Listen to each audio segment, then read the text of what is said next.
Hello welcome back to ലേണിനു.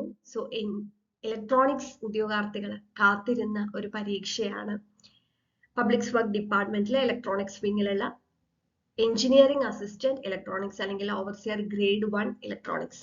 ഇപ്പൊ ഇതിന്റെ exam date വന്നു, ഡിസംബർ 10th എക്സാം. നമുക്ക് സിലബസും അവൈലബിൾ ആയിട്ടുണ്ട്. അപ്പൊ സിലബസ് ഡിസ്കസ് ചെയ്യണം, ഒപ്പം തന്നെ നമുക്ക് എങ്ങനെ ഇത് ഈ ഒരു ഷോർട്ട് ഡ്യൂറേഷനിൽ പഠിച്ചെടുക്കാം. അതായത് ശരിക്കും നമുക്കൊരു 2 months ആണുള്ളത്, പിന്നെ ഒന്ന് റിവൈസ് ചെയ്യാനുള്ള ടൈം ആണുള്ളത്. അപ്പൊ ഇതിന്റെ ഒരു സിലബസിന്റെ കാര്യം പറയുകയാണെങ്കിൽ നമുക്ക് 4 മോഡ്യൂൾസ് ആണ് മെയിൻ ആയിട്ടുള്ളത്. ഓരോ മോഡ്യൂളിനും 25 മാർക്സ് വെച്ചിട്ടാണ് വെയിറ്റേജും വരുന്നത്. കമ്മ്യൂണിക്കേഷന് കൂടുതൽ ഇമ്പോർട്ടൻസ് കൊടുത്തുകൊണ്ടുള്ള ഒരു സിലബസ് ആണ്. Electronic communication, satellite communication, mobile communication, ഇത് മൂന്നും വരുന്നുണ്ട്. പിന്നെ ഇലക്ട്രോണിക് ഡിവൈസസിന്റെ ഒരു മോഡ്യൂളും ആണ് വരുന്നത്. അപ്പൊ നമുക്കത് ഡീറ്റെയിൽ ആയിട്ട് ഡിസ്കസ് ചെയ്യാം. അതിന് മുന്നേ നമ്മൾ ലേണിനോ ആപ്പിൽ നമുക്ക് ഇതിന്റെ കോഴ്സ് അവൈലബിൾ ആണ്. ഇപ്പൊ നമ്മൾ എഞ്ചിനീയറിംഗ് അസിസ്റ്റന്റ് ഇലക്ട്രോണിക്സ് എന്ന് പറഞ്ഞ കോഴ്സ് ഇട്ടിട്ടുണ്ട്. സിലബസ് അനുസരിച്ചുള്ള റെക്കോർഡഡ് ലെക്ചേഴ്സ്, MCQs, അതേപോലെ തന്നെ ടെസ്റ്റ് സീരീസ്, PYQs ഒക്കെ നമ്മൾ ഡിസ്കസ് ചെയ്യുന്നുണ്ടാവും. PDF സ്റ്റഡി മെറ്റീരിയൽസും അവൈലബിൾ ആണ്. ഇപ്പോൾ സ്പെഷ്യൽ ഓഫർ പ്രൈസിലാണ് പോകുന്നത്. ഓക്കെ, ഇനി ഇത് കൂടാതെ നമ്മൾ ഒക്ടോബർ 2 വരെ മാത്രം ഈ ഒരു കോഴ്സിന്റെ കൂടെ നമ്മുടെ ഏതെങ്കിലും ഒരു സെറ്റ് ബുക്ക് ബണ്ടിൽ നമ്മൾ ഫ്രീ ആയിട്ട് കൊടുക്കുന്നുണ്ട്. അപ്പൊ ആ ഒരു ഡേറ്റ് കഴിഞ്ഞ് പിന്നെ ആരും അത് ചോദിക്കരുത്, കാരണം നമ്മൾ അതൊരു ലിമിറ്റഡ് പീരീഡ് ഓഫർ ആയിട്ട് വെച്ചിട്ടുള്ളതാണ്. ഒക്ടോബർ 2 മുന്നേ ജോയിൻ ചെയ്യുന്നവർക്ക് നമ്മൾ ബുക്സും കൂടെ ഫ്രീ ആയിട്ട് തരുന്നുണ്ടാവും, ഏതെങ്കിലും ഒരു സെറ്റ്. ഓക്കെ, ദെൻ ഒക്ടോബർ 2 മുന്നേ നിങ്ങൾ ജോയിൻ ചെയ്യുകയാണെങ്കിൽ നമുക്ക് ഒക്ടോബർ 2 ഓൺവേർഡ്സ്, അന്ന് വിജയദശമിയാണ് വരുന്നത്. ഒക്ടോബർ 2 ഓൺവേർഡ്സ് നമ്മൾ സ്റ്റഡി ഗോൾ സ്റ്റാർട്ട് ചെയ്യാണ്. അതായത് ഡെയിലി ഓരോ ടോപ്പിക്സ് പഠിക്കാനായിട്ട് നമ്മൾ അസൈൻ ചെയ്യും. അതിനനുസരിച്ച് നിങ്ങൾ പോവുകയാണെങ്കിൽ കറക്റ്റ് ആയിട്ട് നിങ്ങൾക്ക് സിലബസ് കംപ്ലീറ്റ് ചെയ്യാം. സിലബസ് കംപ്ലീറ്റ് ചെയ്ത് റിവിഷനും കൂടെ ചെയ്യാവുന്ന രീതിയിലാണ് നമ്മളൊരു സ്റ്റഡി പ്ലാൻ സെറ്റ് ചെയ്തിട്ടുള്ളത്. റിവിഷൻ പ്ലസ് നിങ്ങൾക്ക് മോഡൽ എക്സാംസ് ഒക്കെ എഴുതാൻ നമ്മൾ കറക്റ്റ് ആയിട്ട് അത് ഷെഡ്യൂൾ ചെയ്ത് വെച്ചിട്ടുണ്ട്. ഓക്കെ, അപ്പൊ ആ ഒരു ഇതിൽ പോയി, കാരണം വളരെ വാസ്റ്റ് ആയിട്ടുള്ള ഒരു സിലബസ് ആണ്. ഫസ്റ്റ് 2 മോഡ്യൂളിൽ ഒരുപാട് ടോപ്പിക്സ് പഠിക്കാനുണ്ട്. ഓക്കെ, കമ്മ്യൂണിക്കേഷൻ ആണെങ്കിലും അതിൽ തന്നെ ഒരുപാട് കാര്യങ്ങൾ അതിനകത്ത് പഠിക്കാൻ വരുന്നുണ്ട്. ലാസ്റ്റ് 2 മോഡ്യൂൾ ചെറുതാണ്, പക്ഷെ അതിൽ നിന്ന് 25 മാർക്സിന് ക്വസ്റ്റ്യൻ വരും എന്ന് പറയുമ്പോൾ നമുക്ക് അത്രയും ഡീപ്പായിട്ട് പഠിക്കുകയും വേണം, അത്രയും അധികം ചോദ്യങ്ങൾ ഡിസ്കസ് ചെയ്യുകയും വേണം. നമ്മുടെ കോഴ്സിന്റെ മെയിൻ ആയിട്ടുള്ള ഒരു പ്രത്യേകത എന്ന് പറഞ്ഞു കഴിഞ്ഞാൽ ഓരോന്നും ടോപ്പിക് വൈസ് ആയിട്ട് നിങ്ങൾക്ക് ലെക്ചേഴ്സ് കിട്ടും. അതേപോലെ തന്നെ ടോപ്പിക് വൈസ് ആയിട്ട് MCQസും, ദെൻ എക്സ്ട്രാ നമ്മൾ മാരത്തോൺ MCQs എന്ന് പറഞ്ഞിട്ട് മാക്സിമം നമ്പർ ഓഫ് MCQs നിങ്ങളിലേക്ക് എത്തിക്കുക എന്നുള്ളതാണ്. അപ്പൊ അത് ജസ്റ്റ് കോഴ്സ് എടുത്തുകൊണ്ട് മാത്രം കാര്യമില്ല, കറക്റ്റ് ആയിട്ട് എല്ലാം പഠിക്കുകയും വേണം. എല്ലാ മെറ്റീരിയലും പഠിക്കണം, ടെസ്റ്റുകൾ അറ്റൻഡ് ചെയ്യണം, മോഡൽ എക്സാം ചെയ്യണം.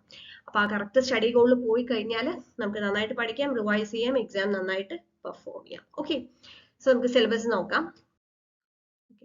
അപ്പൊ ആദ്യത്തെ മോഡ്യൂൾ വരുന്നത് ഇലക്ട്രോണിക് ഡിവൈസസ് ആൻഡ് സർക്യൂട്ട്സ് ആണ്, 25 മാർക്കിന്. അതിന് ആദ്യം ഡയോഡ്സ് വരുന്നുണ്ട്. PN ജംഗ്ഷനും സെനഡയോഡും ആണ് ഇതിൽ വരുന്നത്. പിന്നെ റെക്ടിഫയർ ആണ് രണ്ടാമത്തെ ടോപ്പിക്.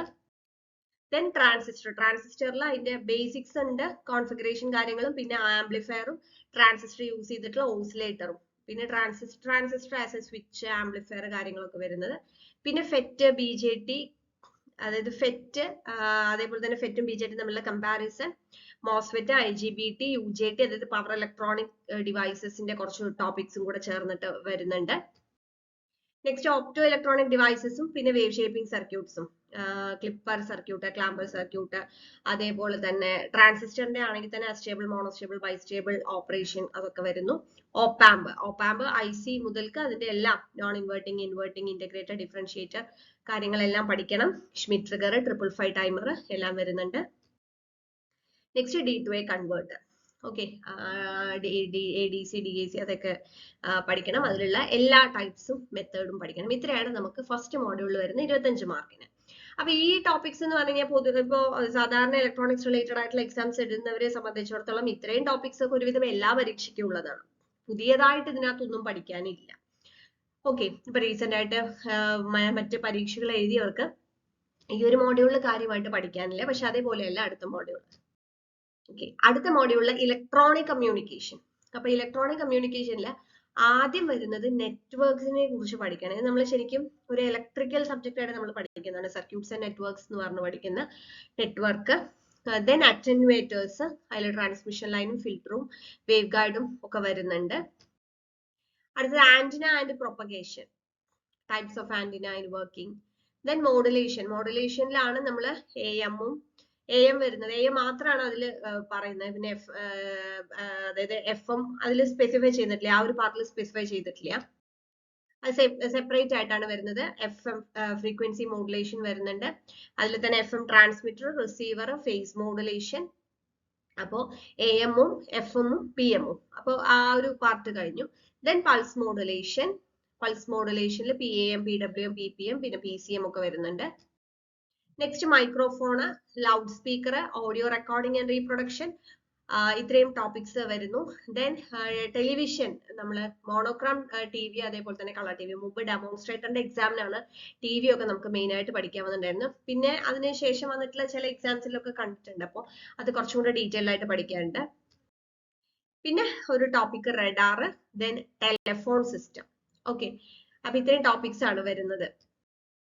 ഇനി physical communication system, digital communication, digital code, digital modulation techniques, data set and interconnection. അപ്പൊ 25 മാർക്ക് എന്ന് പറയുമ്പോഴും നമ്മൾ ആലോചിക്കണം, ഇതിൽ ഇത്രയും അധികം ടോപ്പിക്സ് ഉണ്ട്. ഇതിൽ തോന്നുന്നു എനിക്ക് അതായത് നമ്മളിപ്പോ AM, FM, PM, പിന്നെ pulse modulation, digital modulation schemes, ഇത്രയൊക്കെയാണ് സാധാരണ കമ്മ്യൂണിക്കേഷൻ റിലേറ്റഡ് ചെയ്തിട്ടുള്ള മറ്റ് പരീക്ഷയ്ക്ക് ചോദിച്ചിട്ടുള്ള. TV ചില എക്സാമിന് ചോദിച്ചിട്ടുണ്ട്. ബാക്കിയുള്ള ടോപ്പിക്സ് ഒക്കെ പുതിയതായിട്ട് നമുക്ക് പഠിക്കാനുള്ളതാണ്.